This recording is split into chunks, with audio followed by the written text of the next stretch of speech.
Assalamualaikum warahmatullahi wabarakatuh. Selamat datang kembali teman-teman di channel Problem Catur. Semoga kita semua diberikan kesehatan dan rezeki yang melimpah oleh Allah Subhanahu wa taala. Amin.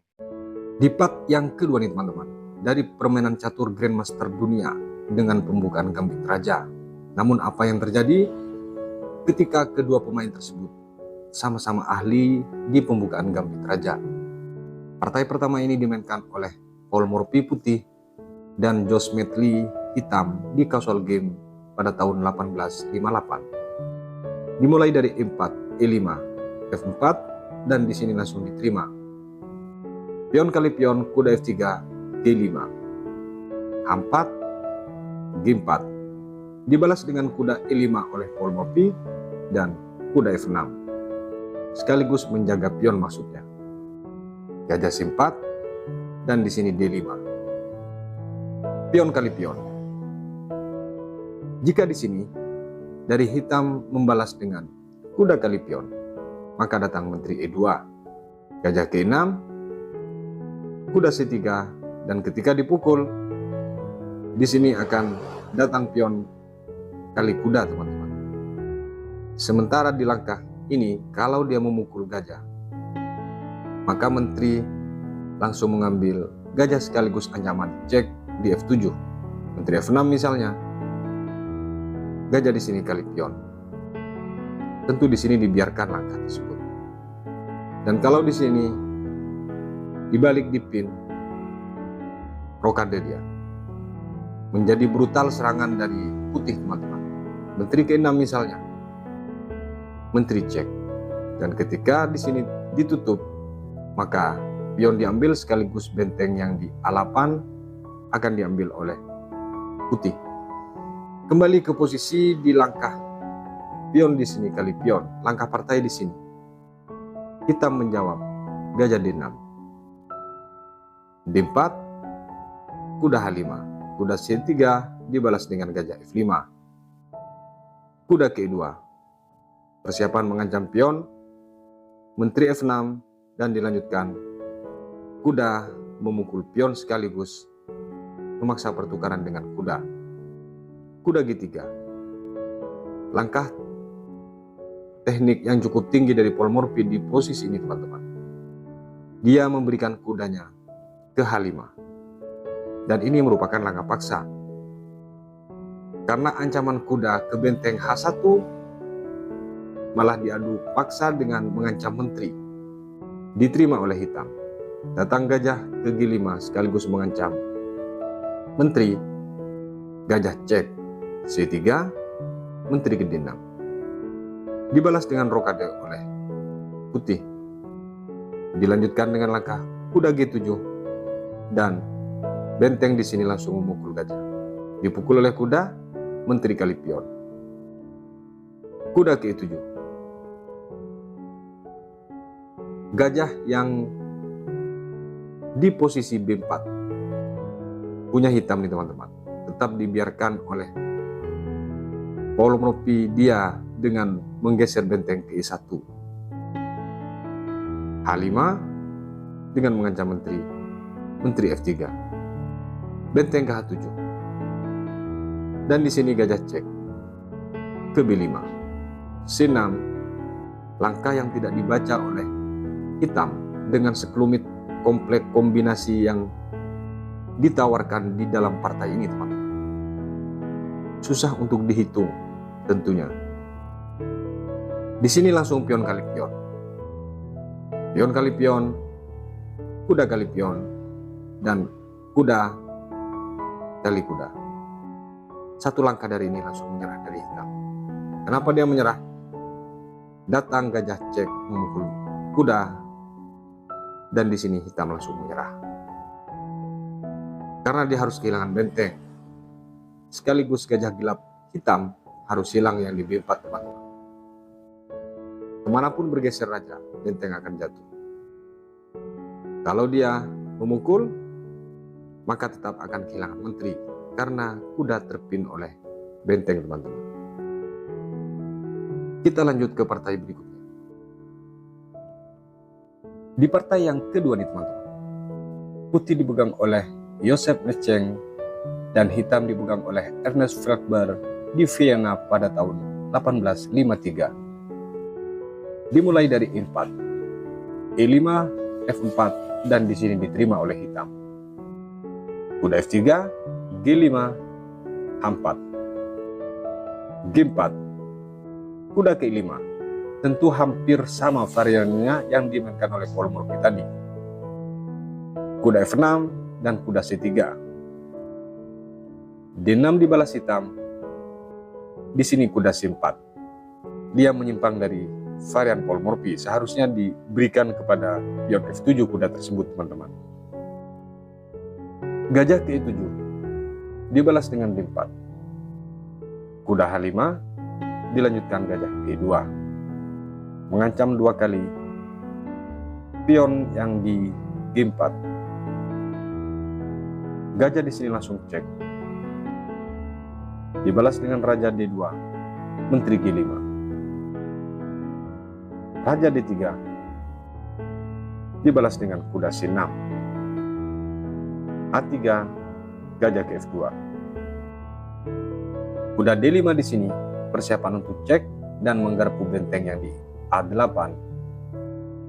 Gajah langsung kali pion. Kuda cek. Raja D8. Kuda D5 lagi. Dia tidak jadi mengambil benteng karena posisinya cukup terancam, teman-teman. F5 dibalas, mengajak pertukaran paksa di sini. Dan kuda di sini kali pion. Ancamannya adalah cek sekaligus menggarpu menteri hitam. Pion kali pion, cek. Tentu langkah paksa ini mengharuskan raja bergeser atau harus dipukul dengan kuda. Jika dipukul dengan kuda pion ini, teman-teman, akan datang menteri kali kuda. C4, kuda ke E5. Kemanapun raja, dipukul cek. Gajah D3, maka di sini dipukul cek lagi. B3, kuda G3. Menjadi menang banyak perwira dari hitam jika posisi tadi dimainkan oleh putih, teman-teman. Kembali ke posisi di saat pion kali pion sekaligus cek. Langkah partai raja ke C4. Dan di sini menteri memukul kuda. Langkah yang sangat luar biasa nih, teman-teman. Diberikan atau ditukar dengan kuda menterinya. Dipukul oleh raja, kuda cek F6 yang memaksa raja bergeser kembali. Satu-satunya pilihan hanya ke C4.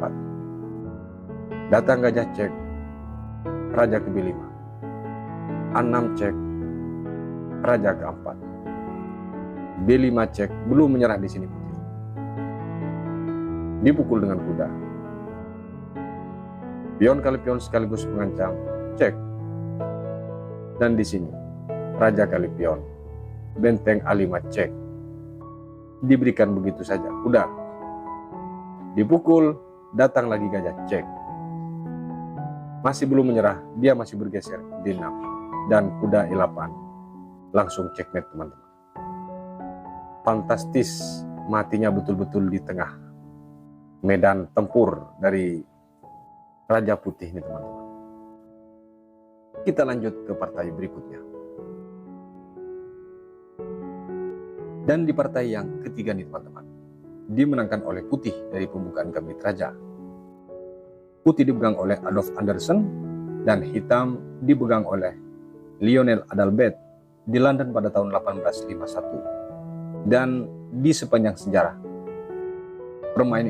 permainan gambit raja yang satu ini, teman-teman, menjadi permainan yang terindah, yang sangat mengagumkan dari kombinasi di seluruh permainan gambit raja. Dimulai dari E4 oleh Adolf Anderssen, E5, F4. Pion kali pion, gajah C4, menteri cek. Di sini raja bergeser ke F1, B5, dan di sini gajah kali pion. Kuda F6 dengan mengancam pion E4, kuda F3. Menteri K6 dibalas dengan D3. Kuda H5, kuda K4. Menteri G5. Dan di sini kuda ke F5, teman-teman. C6 diabaikan oleh Adolf Anderssen, ancaman pion terhadap gajah dengan memajukan G4. Kuda ke F6. Benteng G1 dan pion langsung memukul gajah. Satu perwira dikorbankan oleh putih, teman-teman. H4, Menteri G6. H5, dan di sini Menteri ke G5 lagi karena tidak ada pilihan langkah. Datang Menteri F3 dengan ancaman pion F4 yang akan dipukul oleh gajah, sekaligus Menteri langsung hilang atau mati Menteri dari hitam, teman-teman. Namun di sini kita menjawab kuda G8 untuk mencari solusi jalan keluarnya Menteri agar tidak mati, teman-teman. Gajah kali pion, Menteri F6 dan kuda C3 dibalas dengan gajah C5 dengan mengancam benteng G1. Kuda D5 balik mengancam Menteri di sini dan Menteri kali pion. Gajah ke D6. Perhatikan, teman-teman. Di posisi ini ada banyak tawaran tentu untuk hitam. Pertama, memukul benteng yang di A1 atau benteng yang di G1, teman-teman. Namun semisal di posisi ini Menteri kali benteng cek, apa yang terjadi? Raja akan datang ke E2. Dipukul lagi benteng E5. Kuda C6 misalnya, kuda akan cek D8 dan checkmate jika pilihan langkah tadi dimainkan oleh hitam. Kembali ke posisi di saat gajah D6 mengajak pertukaran. Kalau dipukul gajahnya, maka akan datang langkah kuda cek yang memaksa bergeser D8, dilanjutkan kuda cek lagi E8 dan cek lagi D8 lagi, checkmate. Pilihan di sini kompleks, teman-teman. Kombinasinya sangat matang dan tidak bisa ditawar. Semuanya serba mat. Langkah partai di sini.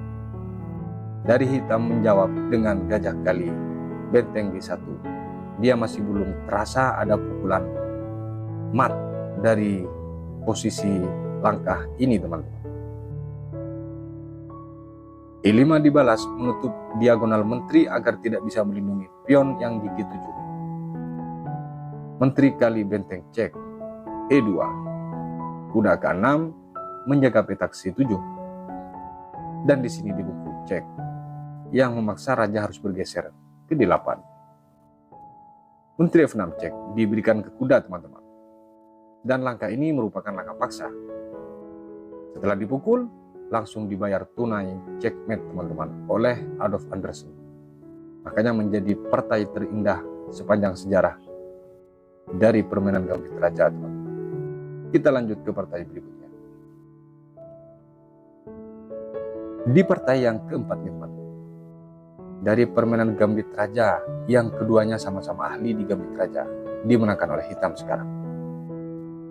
Putih dipegang oleh James McConnell dan hitam dipegang oleh Paul Morphy di New Orleans pada tahun 1848. Dimulai dari E4, E5, F4.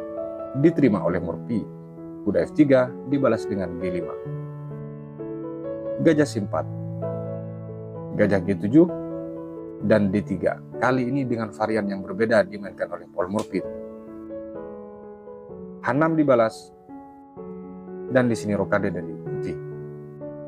Kuda F6, C3, B5. Pion ini diberikan begitu saja, teman-teman. Diterima oleh putih dan datang C6. Disuruh bergeser lagi. C4 lagi, D5 sekarang. Teknik yang sangat luar biasa nih, teman-teman. Tentang mengulur tempo bagaimana di posisi ini menjadi terbongkar posisi dari putih. Pion kali pion, pion kali pion, menteri cek E2. Gajah ke-6. Gajah B3 langsung rokade dari hitam. D4 dibalas, kuda ke-4. Gajah C2 dengan mengancam kuda. Dan di sini F5 dengan kekuatan penuh, kuda tidak mau turun kembali, teman-teman. Kuda ke D2 dibalas oleh putih dan kuda C6. C4, gajah langsung memukul cek, dipukul oleh kuda langkah partai. Jika di sini tidak dipukul dengan kuda, teman-teman, kita coba analisa sejenak. Kalau di sini raja bergeser ke H1, apa yang terjadi? Akan datang menteri ke-8. Kuda di sini kali kuda, dipukul oleh pion. Kuda kali gajah, dipukul oleh kuda, sekaligus mengancam gajah terang dari putih. Kalau ke D1, benteng ke D8.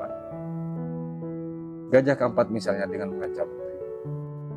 G6. Gajah D2 lagi, dan di sini E3.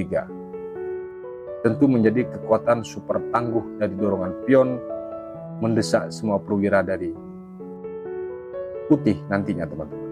Kembali ke posisi di saat gajah cek. Langkah partai di sini kuda kali gajah dan dibalas dengan kuda kali kuda sekaligus mengancam menteri. D3, menteri B6. H1 di sini dipukul gajah terang putih. Dipukul oleh menteri, datang langsung kuda cek ke F2. Langkah ini yang menjadi pedoman dari kombinasi yang bisa dinyatakan mat, teman-teman, adalah ide dari Paul Morphy dari langkah ini. Jika di sini benteng memukul kuda, dipukul oleh menteri D1 dan pion kali pion F1 misalnya, maka tetap akan dipukul.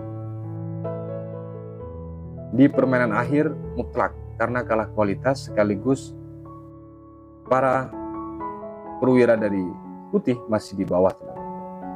Gajah D5 dengan ancaman G1, benteng langsung menusuk ke pertahanan lawan, teman-teman. Kembali ke posisi di saat kuda cek. Langkah partai di sini raja G1 karena saat itu belum ada teknologi semacam ini. Dia belum mencium bau mat di posisi ini, teman-teman. Atau langkah skakmatnya belum terbaca oleh putih. Di sini kuda diangkat ke H3 double check, yaitu menteri dan kuda. H1 datang menteri cek G1. Dipukul oleh benteng karena tidak bisa dengan raja, terlindungi oleh kuda, datang langsung kuda F2 checkmate. Luar biasa dari Paul Morphy, teman-teman.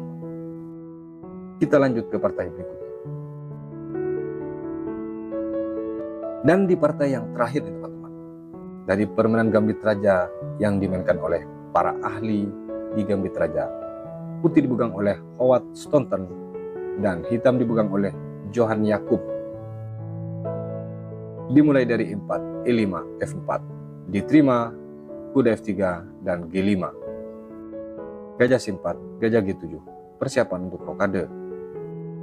C3, D6, dan di sini rokade dari putih. H6 dibalas dengan G3. Langsung ingin dibongkar terlebih dahulu. Perhatikan langkah dari putih ini, teman-teman. Namun tidak direspon oleh hitam, malah dengan mendorong G4 ancaman kuda. Kuda K4 dibalas dengan F3, menjadi pion yang sangat bagus sekilas dari hitam.